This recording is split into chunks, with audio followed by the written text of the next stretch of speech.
Welcome.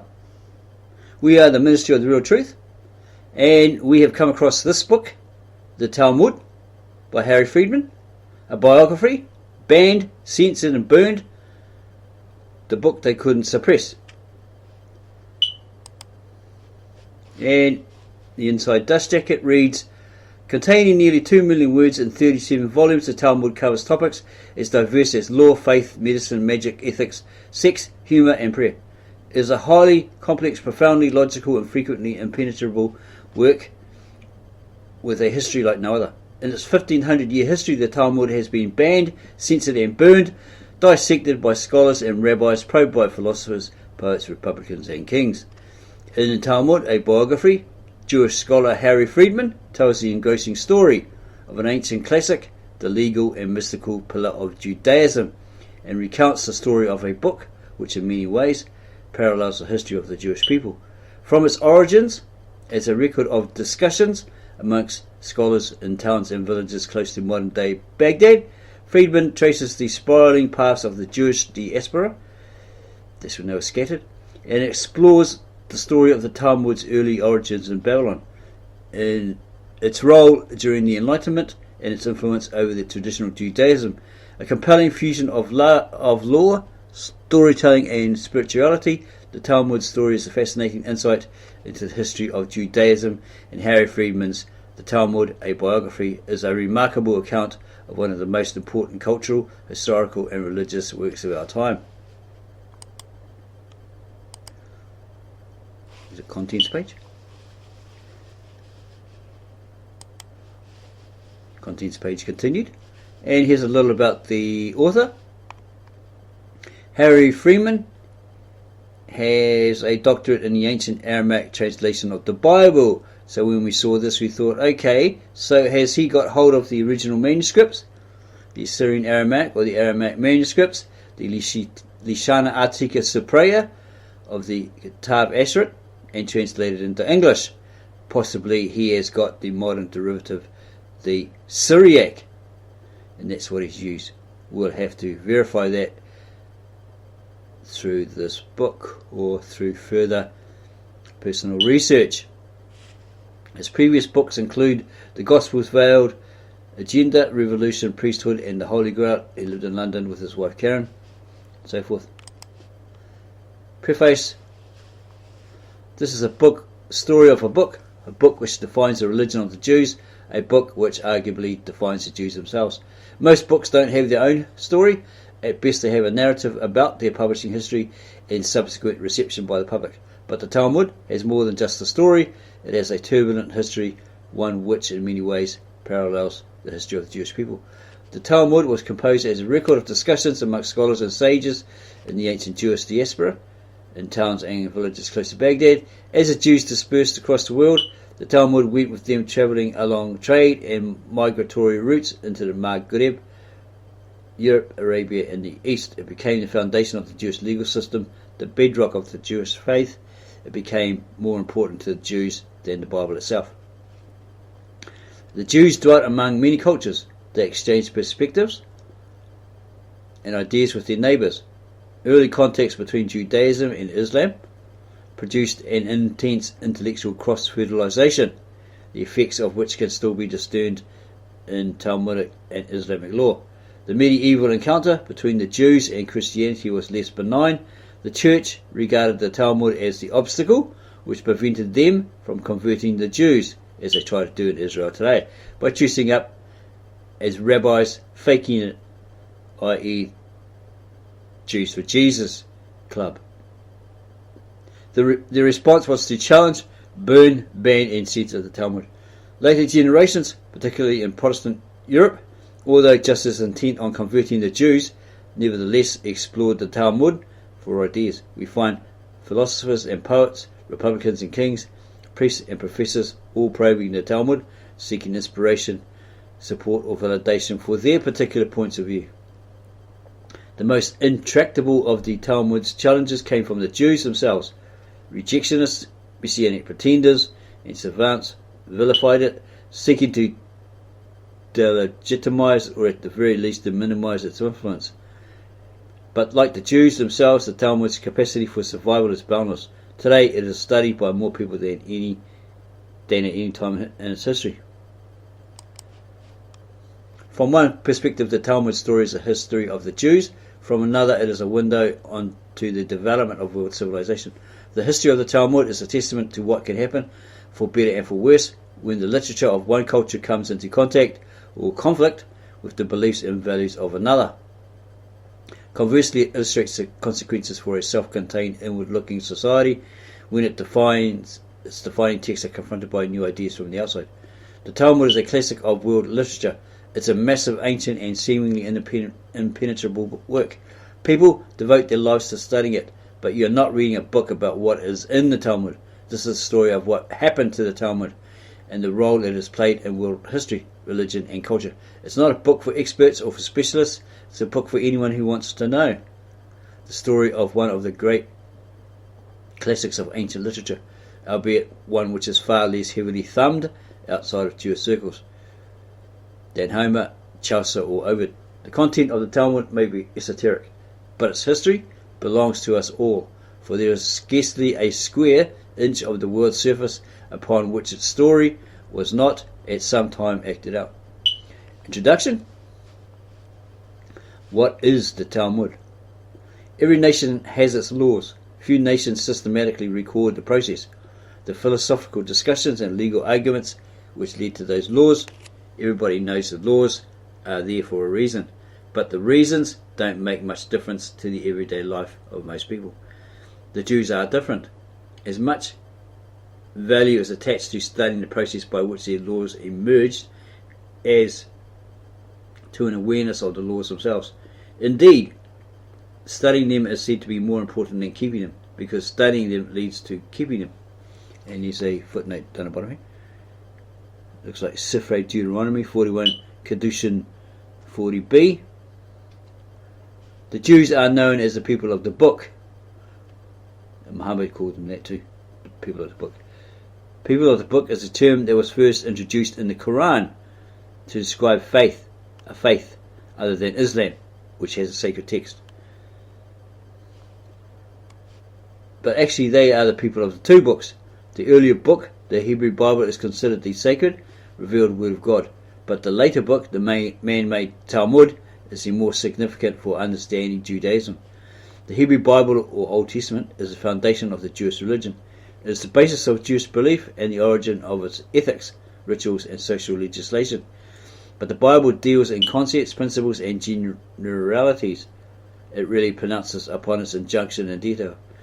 The Talmud is a record of the discussions that took place over several centuries, which took the principles laid down in the Bible and gave the religion its form and shape. There is much in the Bible that has been irrelevant to religious practice for at least 2,000 years, including the system of sacrifices, the treatment of an unknown illness incorrectly referred to as leprosy, and many of the agricultural laws. Conversely, the Talmud contains vast amounts of material that may be based on the Bible, but it is not immediately evident in it, including discussions on the governance and regulation of society, the practical performance of religious rituals, family relationships, and contract and monetary law. It also contains much that is not in the Bible: medicine, astronomy, folklore, magic, sex, and humour, to mention just a few. The Talmud, the word means study or teaching, defines the Jewish religion. Adin Steinsaltz, perhaps the greatest commentator on the Talmud of our age, describes it as the central pillar supporting the entire spiritual and intellectual edifice of Jewish life.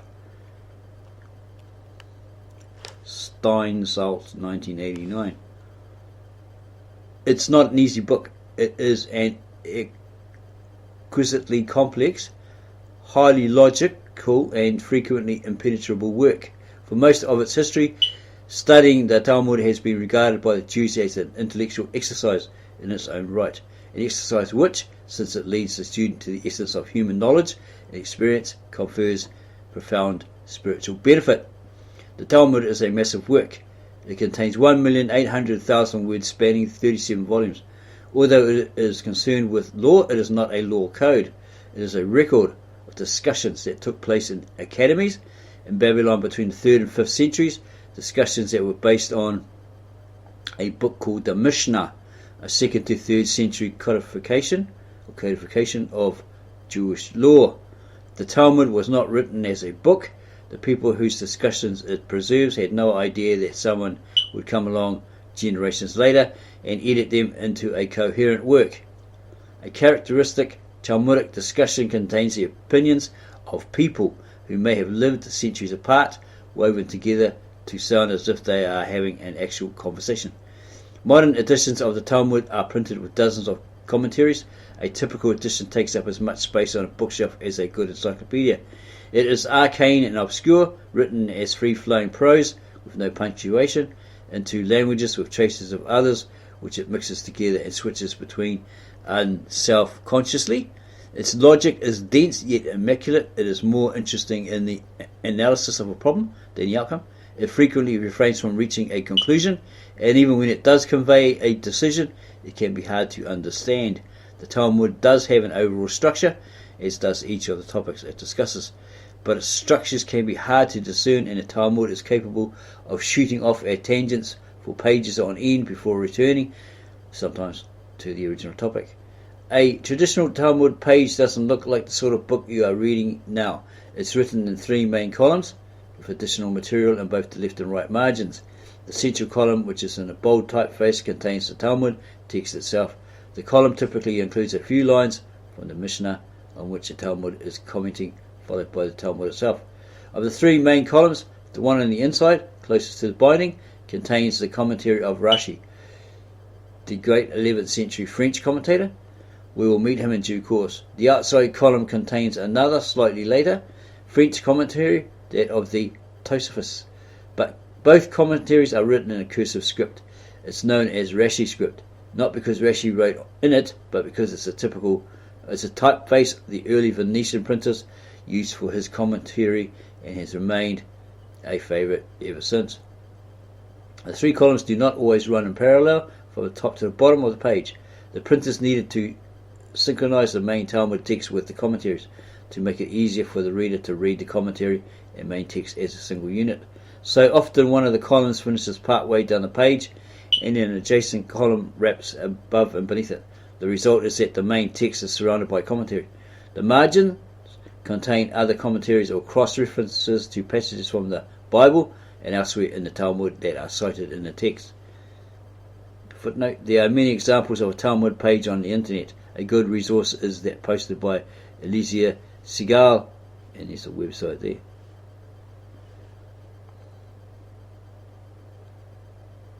The Talmud may be the central pillar of Jewish life. Studying it may confer profound spiritual benefit, but most Jews have never picked up a volume, let alone studied it. Serious Talmud study is an esoteric activity for people with scholarly or religious interest, a certain sort of mind, and great powers of concentration. But just because few people have studied it doesn't mean that if they hear a sentence beginning with the words "the Talmud says," they won't prick up their ears. There may be no desire or opportunity to study it, but people want to know what it says. It's that sort of book. The Talmud story. 1900 years of history, if we include the period during which the Talmud was being composed, is a lot to put into one book. If all the events and personalities in the Talmud's history were included, it would end up as an encyclopedia.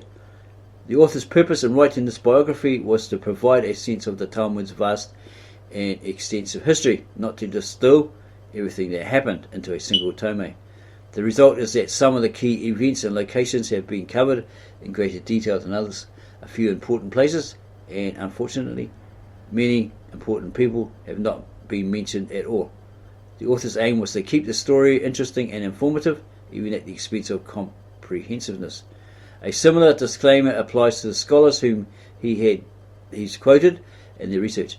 There is much about the Talmud's history that scholars dispute, particularly the questions of who edited it and when, whether it was edited in its oral or written form, how it evolved from an oral composition into a written text, and just how fluid the content was whilst it was being transmitted. The author hadn't tried to present the views of every scholar, nor necessary to follow the opinions of the greatest authorities in the fields. He tended to follow the research that best fits with the story he was telling, providing always that the research is credible and respected in academic circles. The fact that he didn't cite some scholars, that he hadn't cited some scholars and sources and not mentioned others, does not reflect any particular preference or approval. It is simply the consequence of trying to distill such a large amount of history into a readable book. Most of what the author has written will not be well received in traditional Talmudic circles, but the author approached the Talmud as world literature, not as the exclusive property of the yeshiva. This is not a book for the Talmud scholar unless they are interested in the events surrounding the opus to which they have devoted their life. It is a book for those who want to know what the Talmud is and why the world would be a greatly impoverished place without it. The author tried to keep things as simple as possible in order that the story flowed. So that story flows, or flowed. So although this is a biography of the Babylonian Talmud, the author, all the way through, referred to it simply as the Talmud. There is of course another Talmud, the Yerushalmi, or Jerusalem Talmud, and the author doesn't. The author touches on it from time to time, but for over 1,000 years the Babylonian Talmud has been dominant, and conventionally there's the one nearly everyone means when they talk about the Talmud. The author tried to minimize the use of non-English words. This wasn't always possible, particularly when referring to technical concepts or things that will require a full sentence to translate. The glossary at the back will help. A word on terminology. The main body of the Talmud, that part which comments on the Mishnah, is also known as the Gemara, an Aramaic word meaning teaching. The words Talmud and Gemara are synonymous, and many people prefer the latter term. The designation Gemara was introduced by medieval printers because the church censors have banned the use of the word Talmud. For simplicity, the author used the word Talmud throughout this book. Reference to the Babylonian Talmud are tractate and page only. The prefixes M and J before a tractate name refer to the Mishnah and Jerusalem Talmud respectively. And I guess he gives some examples here to follow. A man asked the rabbi to teach him something of the Talmud. The rabbi refused. You haven't got a head for a Talmud. The man persisted, so the rabbi asked him the following question. 2 men fell down the same chimney. One came out clean, the other came out dirty. Which one went to wash? The dirty one, of course, replied the man. No, said the rabbi. I knew you didn't have a head for Talmud. Now go away and leave me alone. Try me once more, pleaded the man. Just once more then. 2 men fell down the same chimney. One came out clean, the other came out dirty. Which one went to wash? The man thought for a moment, then grinned. The clean one. He looks at the dirty one and thinks he must be dirty too. Idiot, you have no head for Talmud. Leave me alone. The man was crestfallen. Try me one last time, please. One last time then. 2 men fell down a chimney. One came out clean, the other came out dirty. Which one went to wash? He pondered hard. The clean one looks at the dirty one. He's looking at me, he thinks, and he's not washing, so he must think he's clean. So I must be clean. So neither of them wash. Moron, yelled the rabbi. How can you imagine that 2 men can fall down the same chimney and one comes out clean and the other dirty? That's pretty good. Part 1. The Talmud in its world. In the beginning. Why does every volume of the Talmud begin with page 2 and not page 1? To teach us that no matter how much we learn, we have not yet reached the first page. Levi Yitzchok of Berdichev. White fire upon black fire. Around about 3,500 years ago, according to the book of Exodus, Moses descended from Mount Sinai carrying 2 tablets of stone. On it were engraved 10 commandments. According to one legend, the commandments were written in white fire against a background of black fire. Another legend has it that the words were engraved right through the rock, yet the centres of the round letters, which by right should have fallen out, remained miraculously in place, and the writing was legible from each side. Is readable from each side. These 10 commandments were to become the centerpiece of the 5 books which Moses wrote during the 40 years that the Israelites wandered through the wilderness. So Jews supposedly have said, okay, we acknowledge that he didn't actually write it, he may not have written it, we attribute it to Moses because that's what we do. It's traditional. We have to give each book a name. So he gave him the book of Moses, right? The 5 books. Yeah. The books became known as the Torah or teaching. The 5 books of Moses are amongst the most exalted works of world literature. They contain stories that have inspired generations, proclaim religious and ethical teachings, which spawned 3 great faiths and lay out a complete system of legislation which was designed to animate the lives of the Israelite tribes for all eternity. That's what it's all about. All about the Israelite tribes. No Gentiles at the time. It was all about the Israelite tribes. But for all the grandeur, they are not easy books. The chronology can be confused. Sometimes it is hard to fathom out the sequence in which events occurred. Most of the laws and regulations seem to be hazy. Invariably, they are not spelled out in enough detail. Several teachings appear distinctly cruel, even unethical, to modern minds. It's when a lot of people say, oh, this happened, and God commanded they kill this person and these people and these children, and what do we know? What a meanie, what a sadistic. They don't understand. Yeah. Inspirational it may be, but the Torah often leaves its readers with more questions than answers. That's what it says here. Most of the laws and regulations seem to be hazy. Invariably, they are not spelled out in enough detail. Several teachings appear distinctly cruel, even unethical to modern minds. And that's why these people come to that conclusion, oh, God's a sadist and all that sort of stuff. Because there's not enough detail there. Okay? Which would explain why, like, for instance, a certain people were killed off because they broke these laws, or they were warned by God of forthcoming wrath. A prophet was sent to them, they killed the prophet. Right? They sent them another one, they killed that prophet. So, yeah, after a while the Creator has had enough of that. Being a creator with creator rights, he decides, well, you know, you've been warned 3 times, you didn't stop, you persisted, so you're under my wrath. Okay. So I'm going to wipe you out, and so forth. So people don't read into it, they don't read that, right? They only read what's on the surface, so they can hassle somebody else, you know, give them crap over what they believe in. For example, the Torah instructs the Israelites to keep the Sabbath. It was for the Israelites, originally for the Israelites, and they've got to keep it forever. But nowhere does it explicitly say how this is to be done.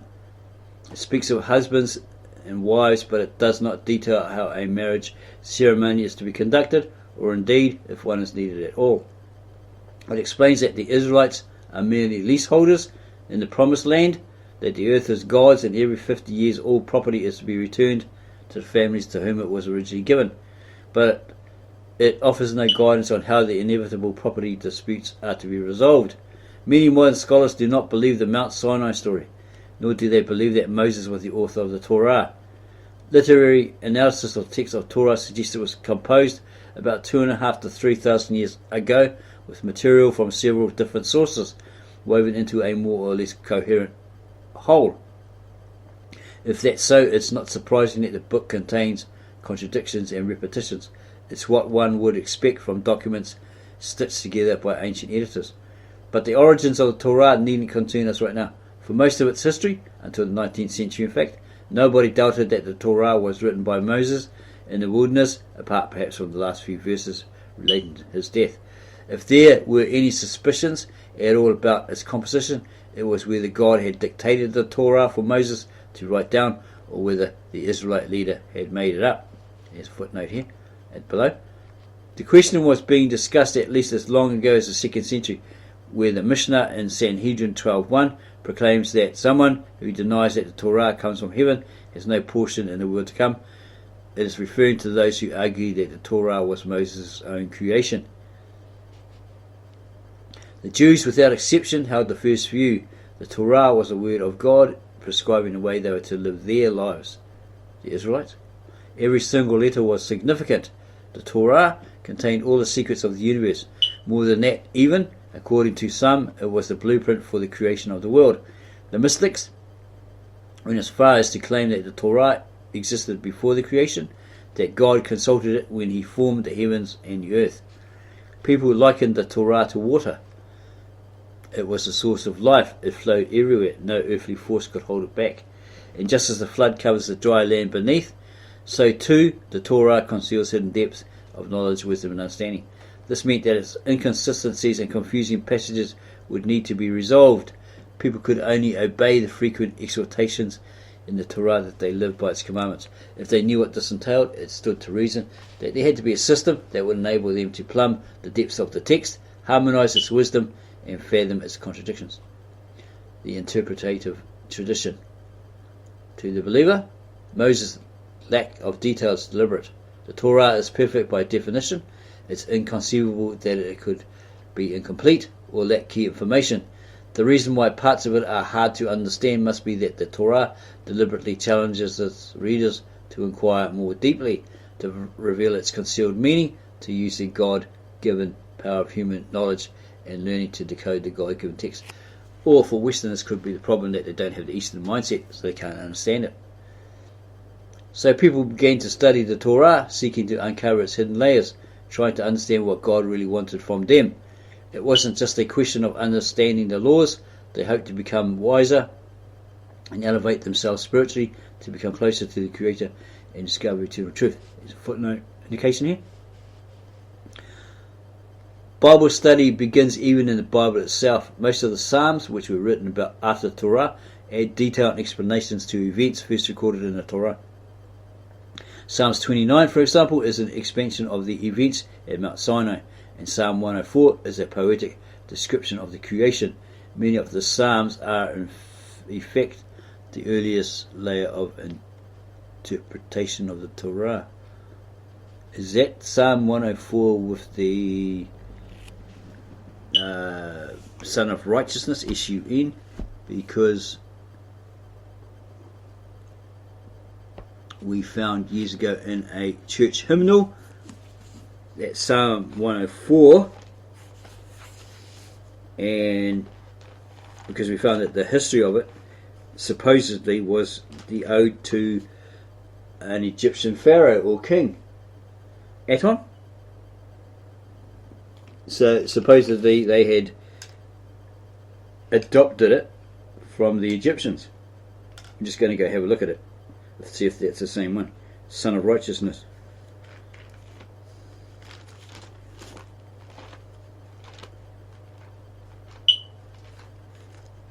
Just got to find Psalms.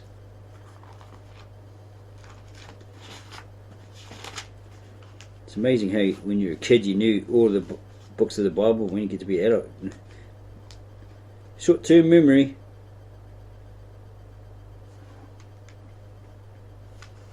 Okay, where is it in here?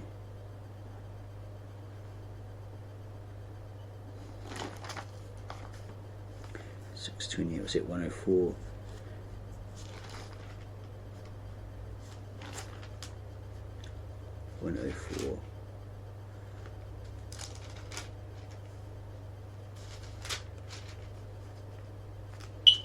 Okay, we just picked up a Jehovah's Witness NWT because that was the closest thing on our desktop.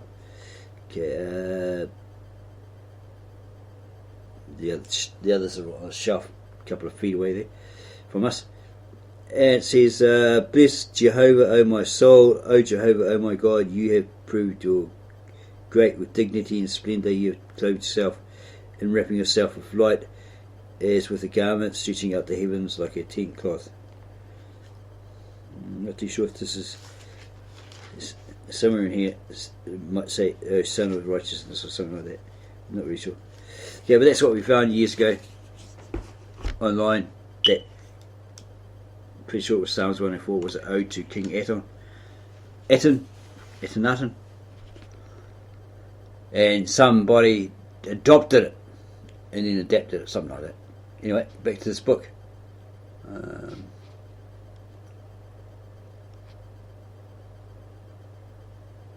The process of interpreting the Torah is one of the longest continuous fields of human scholarly activity. It has been going on for thousands of years. It has spawned a vast literary corpus, or body, and a curriculum of study that is virtually unbounded.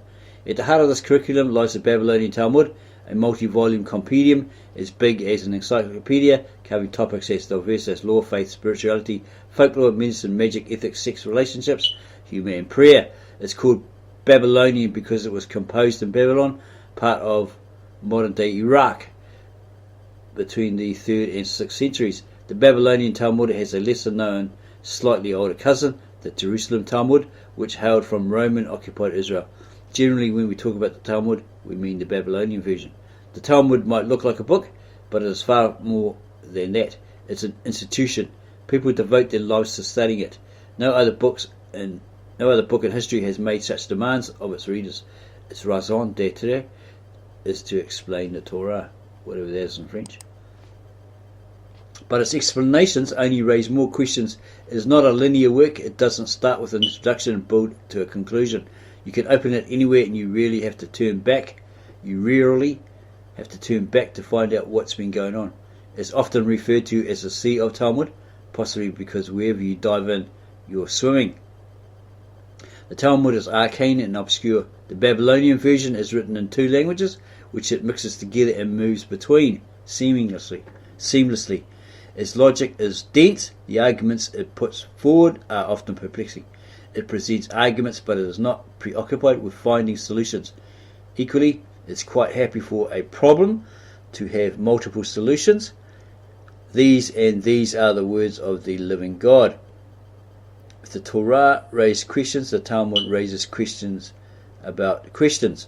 And yet for all that, or perhaps because of it, no other book in the world has had a comparable history. A history that's not always been happy, but a history which leaves us wondering almost as much about the book itself as the material it contains. It's more of a biography than a history, really.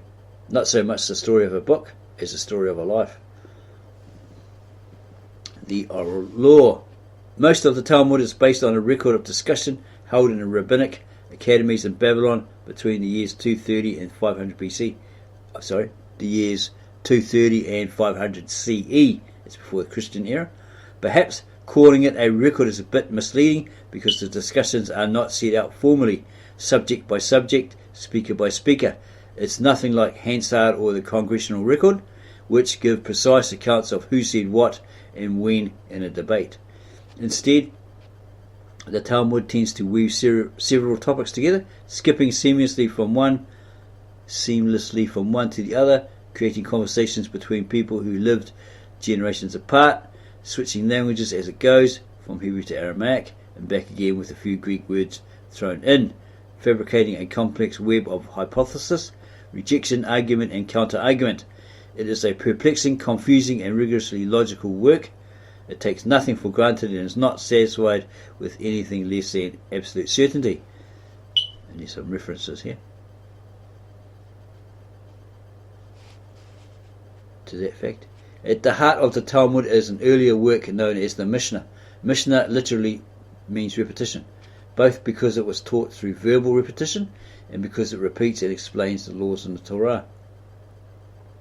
The Mishnah sorts the laws in the Torah into topics and clarifies them, generally by giving short, practical examples. The book we call the Talmud is made up of short snatches from the Mishnah with commentary in between. The commentary can be quite lengthy and shoots off at all sorts of tangents, making it easy to forget what was being commented on in the first place. I think he's repeating himself quite a lot with these statements, just probably wording it differently or slightly. One of the sections of the Mishnah is called Chapters of the Fathers. It's an unusual title. There are 63 sections in the Mishnah, and apart from this one, they are all named after legal or religious topics, like betrothals, vows, or blessings. But Chapter of the Fathers is not about legal matters at all. In fact, it's not really clear why it was included in the Mishnah. It's a collection of motivational statements, ethical urgings, and life advice from rabbis who lived during the 1st and 2nd centuries. In modern terms, it's like a collection of sound bites from leading business gurus, political orators, celebrity preachers, and media personalities. Chapters of the Fathers begins like this. Moses received the Torah on Mount Sinai and transmitted it to Joshua, Joshua to the elders to the prophets, and the prophets handed it down to the men of the great assembly. And there's some references here. Deuteronomy 33:4. Moses commanded the Torah to us, an inheritance to the congregation of Jacob, or Israel. He's got Deuteronomy 31:19. It's a simple statement and its meaning is quite obvious. The trouble is, it doesn't fit with what the Torah itself says. The Torah is a text for the people. It says so quite clearly. Deuteronomy 33:4. Moses commanded the Torah to us as inheritance to the congregation of Jacob, or Israel. Moses was instructed to teach the Torah to the children of Israel. Deuteronomy 31:9-19. It's a public document, the heritage of every Israelite.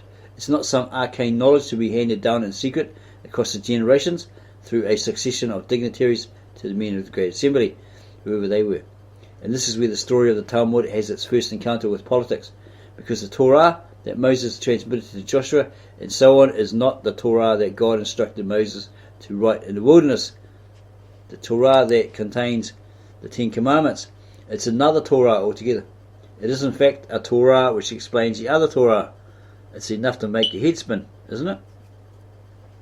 According to Jewish belief, there are two Torahs, not one.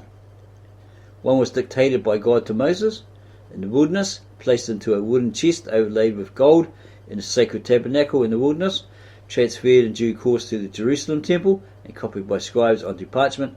Scrolls that today reside in places of worship. When people talk about the Torah, that's the one they mean. But the other Torah was written down. It was delivered verbally to Moses by God. Okay, it says here, but the other Torah wasn't written down. It was delivered verbally to Moses by God, for him to transmit by word of mouth to his successor, Joshua, who in turn would pass it on. Just as it says in chapters of the Fathers, this second unwritten Torah explains and clarifies the public Torah which God dictated to Moses. It still sounds a bit like a power play, doesn't it? Moses is given some arcane knowledge which only the leaders of the people have access to. Sounds like Joseph Smith with the Mormons, those Mormon leaders, those 12 or whatever that signed that declaration that was all true. They were witnesses. We don't hear of anyone disclosing it to the ordinary people. In the sections of the Bible that follows the 5 books of Moses, which cover centuries of Israelite history, there is no mention of it. The first we hear of it is in chapters of the Fathers, about 1,000 years after Moses received it. It's the stuff of blockbuster movies, the secrets of power, handed down directly by the all-powerful to his representatives on earth to be used to interpret the law to suit the needs of a powerful elite. But it doesn't mean that at all. The very fact that the chapters of the Fathers mentions the transmission of this Torah, the oral Torah as it became known, confirms that its existence was not meant to be secret. On the contrary, the verbally communicated Torah is as public as the written Torah. It was simply entrusted to the leaders of the people to ensure it was handed down and not forgotten. It was essential that it didn't become lost. It was the key to the written Torah. It was needed to decode all the written Torah's apparent contradictions and inconsistencies. The oral Torah is the guide to the written Torah, and it was the duty of the leaders to preserve and transmit it. But to ensure that the ordinary people were aware of its importance, its existence was publicized in chapters of the Fathers. That at least is the religious view. It's not the only one. To understand the politics of this, we have to go back to the period roughly 100 BC to 100 CE. The world was rapidly modernizing. New trade routes were opening up. The Roman Empire was facilitating communication between remote places. Merchants, armies and civil administrators were coming and going. Change was in the air. New ideas were beginning to circulate. The world was becoming globally connected in an ancient sort of way. Like many Mediterranean lands, the Israelite nation was under Roman rule. Life was hard, people were poor, apart from the ruling elite, and generally demoralized. Bands of partisans would spring up from time to time, roaming the countryside and launching occasional attacks on the Romans, but most people were too busy trying to escape a meagre existence together to bother to become heroes. Yeah, they're trying to stay alive, trying to exist, survive. Jerusalem was the religious and political capital of the Jewish nation. Power resided in its temples, which the Roman puppet King Herod was restoring to undreamed of magnificence. But the priests who ran the temple, and most of the judges who sat in the Sanhedrin, which was both the Supreme Court and the legislature, were part of a patrician sect in Jewish society known as the Sadducees. The Sadducees had done well under Roman occupation, and many of the ordinary people resented their wealth and privilege. So they were kiss-ups, by the sounds of it, to the Romans who were ruling at the time. They were their buddies, and that's how they got rich. They had wealth and privilege. The people found they had much more in common with a group of pious scholars who observed conditions of strict ritual purity, abstaining from forbidden foods, and distancing themselves from objects that Moses had declared impure because they carried a taint of death or decay. They called themselves Pharisees or separatists. In due course, their leaders would go by the title rabbi or teacher. As their support grew amongst the working classes, the scholars found their political voice. Their leaders started to vie for influence in the temple and the Sanhedrin. Their numbers and popularity grew, and the ruling classes could no longer ignore them. There's a footnote here. Freedman, 2009. Nor could they ignore another popular movement led by Jesus of Nazareth, but events led his followers off in a different direction, and for now they only touch lightly on our story. The reason why Matthew rails so strongly against the Pharisees is that they rivaled the early Christians for political power. However, the political vision of the early Christians was centered on reforming the temple. When it was destroyed, they disappeared from the political scene and concentrated solely on their universalist religious missions under Paul's leadership, the Apostle Paul's leadership.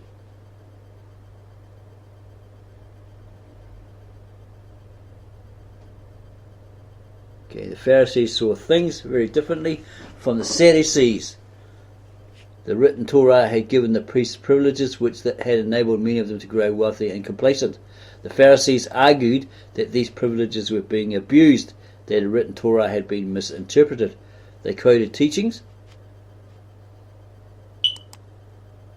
that had been handed down by the word of mouth, teachings that regulated the power of the priests, teachings to which the Sadducees paid no attention. The Pharisees argued that these word-of-mouth traditions had the full authority of law, that they were in fact an unwritten oral law, or oral Torah. It is not clear whether the Pharisees had always believed that the oral traditions were given to Moses on Mount Sinai, or whether this was a later idea which gained currency because it gave their position more legitimacy. The historical view is that the oral Torah developed organically through family and social traditions, and connecting it with Moses was just a device to give it authority. The religious view is that it was divinely transmitted from Mount Sinai through Moses and the prophets of later generations.